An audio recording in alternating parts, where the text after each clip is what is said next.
found that nothing in life is worthwhile unless you take risks. Nothing. Nelson Mandela said, "There is no passion to be found playing small and settling for a life that's less than the one you're capable of living." Now, I'm sure in your experiences in school and applying to college and picking your major and deciding what you want to do with life, I'm sure people have told you to make sure you have something to fall back on. Make sure you got something to fall back on, honey. But I never understood that concept, having something to fall back on. If I'm going to fall, I don't want to fall back on anything. I want to fall forward. I figure at least this way I'll see what I'm going to hit. Without consistency, you'll never finish. So do what you feel passionate about. Take chances. Don't be afraid to fail. There's an old IQ test, was 9 dots, and you had to draw 5 lines with a pencil within these 9 dots without lifting the pencil. The only way to do it was to go outside the box.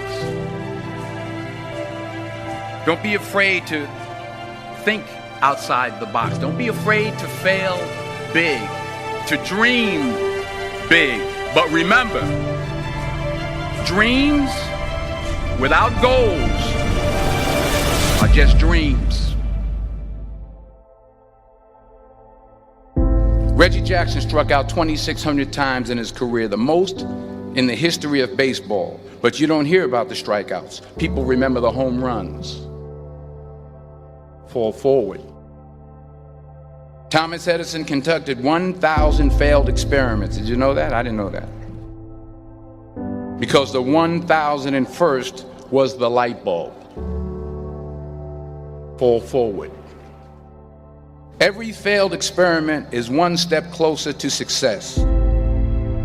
You've got to take risks, and I'm sure you've probably heard that before, but I want to talk to you about why that's so important.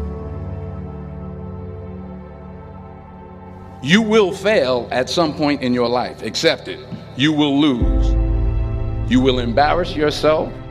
You will suck at something. There's no doubt about it. And I know that's probably not a traditional message for a graduation ceremony, but hey, I'm telling you, embrace it, because it's inevitable.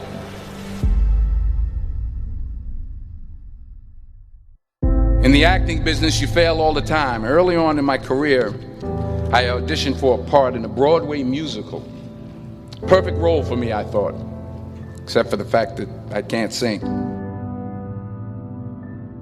I didn't get the job. But here's the thing. I didn't quit. I didn't fall back. I walked out of there to prepare for the next audition, and the next audition, and the next audition. I prayed. I prayed. And I prayed. But I continued to fail and fail and fail. But it didn't matter, because you know what? There's an old saying, you hang around the barbershop long enough, sooner or later you're going to get a haircut. So you will catch a break, and I did catch a break. Last year, I did a play called Fences on Broadway. But here's the kicker. It was at the Court Theater. It was at the same theater that I failed that first audition 30 years prior. The point is, every graduate here today has the training and the talent to succeed. But do you have the guts to fail? If you don't fail, you're not even trying. I'll say it again. If you don't fail, you're not even trying. To get something you never had, you have to do something you never did. So imagine you're on your deathbed, and standing around your deathbed are the ghosts representing your unfulfilled potential. The ghost of the ideas you never acted on. The ghost of the talents you didn't use. And they're standing around your bed, angry, disappointed, and upset. They say we came to you because you could have brought us to life, they say. And now we have to go to the grave together. So I ask you today, how many ghosts are going to be around your bed when your time comes?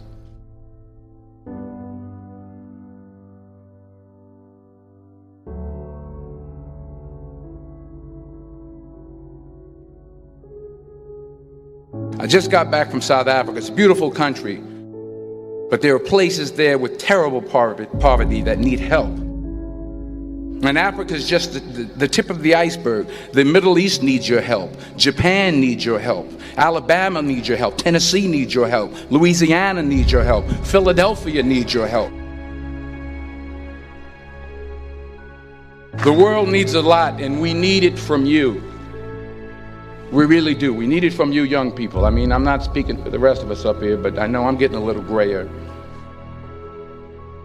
We need it from you, the young people, because remember this. You got to get out there. You got to give it everything you got, whether it's your time, your talent, your prayers, or your treasures. What are you going to do with what you have? I'm not talking about how much you have. Some of you are business majors. Some of you are theologians, nurses, sociologists. Some of you have money. Some of you have patience. Some of you have kindness. Some of you have love. Some of you have the gift of long suffering. Whatever it is, whatever your gift is, what are you going to do with what you have? All right, now here's my last point about failure. Sometimes it's the best way to figure out where you're going. Your life will never be a straight path. I began at Fordham University as a pre-med student. I took a course called cardiac morphogenesis. I couldn't read it, I couldn't say it, I sure couldn't pass it. So then I decided to go into pre-law, then journalism. And with no academic focus, my grades took off in their own direction. I was a 1.8 GPA. And the university very politely suggested that it might be better to take some time off. I was 20 years old. I was at my lowest point. And then one day, and I remember the exact day, March 27th, 1975, I was helping my mother in her beauty shop. My mother owned a beauty shop up in Mount Vernon. And there was this older woman who was considered one of the elders in the town. And I didn't know her personally, but I was looking in the mirror, and every time I looked at the mirror, I could see her behind me, and she was staring at me. She just kept looking at me. Every time I looked at her, she kept giving me these strange looks. So she finally took the dryer off her head and she said something I'll never forget. She said, "Young boy, I have a prophecy, a spiritual prophecy." She said, "You are going to travel the world and speak to millions of people." And in the years that followed, just as that woman prophesied, I have traveled the world and I have spoken to millions of people through my movies. Millions who up till this day couldn't see me, who up till this day I couldn't see while I was talking to them, and they couldn't see me, they could only see the movie. They couldn't see the real me. But I see you today, and I'm encouraged by what I see. And I'm strengthened by what I see. Because taking risk is not just about going for a job. It's also about knowing what you know and what you don't know. It's about being open to people and to ideas. The chances you take, the people you meet, the people you love, the faith that you have, that's what's going to define you. Never be discouraged. Never hold back. Give everything you got. And when you fall throughout life, remember this: fall forward.